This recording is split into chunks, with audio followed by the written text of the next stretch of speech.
దావీదు రాసిన కీర్తన 10వ కీర్తన 1 నుంచి 10 వచనాలు అందరం కలిసి చదువుతున్నామండి. యెహోవా, నీవెందుకు దూరముగా నిలుచున్నావు? ఆపత్కాలములలో నీవెందుకు దాగి ఉన్నావు? దుష్టుడు గర్వించి దీనుని వడిగా తరుముచున్నాడు. వారు యోచించిన మోసక్రియలలో తామే చిక్కుకొందురుగాక. దుష్టులు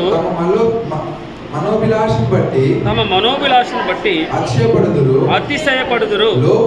లోపులు యెహోవాను తిరస్కరించుదురు. దుష్టులు పొగరెక్కి యెహోవా విచారణ చేయడని అనుకొందురు. దేవుడు లేడని వారెల్లప్పుడు యోచించుదురు.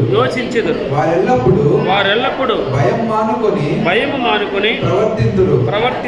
నీ న్యాయవిధులు ఉన్నతమైనవని వారి దృష్టికి అందకుండును.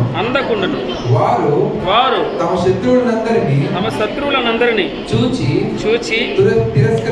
తిరస్కరించుదురు.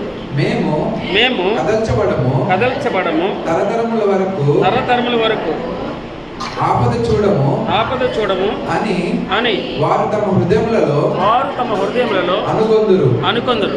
వారి నోరు శాపముతోను కపటముతోను వంచనతోను నిండి ఉన్నది. వారి నాలుక క్రింద చేటును పాపమును ఉన్నవి. తామున్న పల్లెల యందలి మాటు చోటులలో పొంచియుందురు. చాటైన స్థలములలో నిరపరాధులను చంపుదురు. వారి కన్నులు నిరాధారులను పట్టుకొనవలెనని పొంచి చూచును. గుహలోని సింహము వలె వారు చాటైన స్థలములలో పొంచియుందురు. బాధపడు వారిని పట్టుకొన పొంచియుందురు. బాధపడు వారిని తమ వలలోనికి లాగి పట్టుకొందురు. కాగా నిరాధారులు నలిగి వంగుదురు. వారి బలత్కారము వలన నిలత్కారులు కూలుదురు.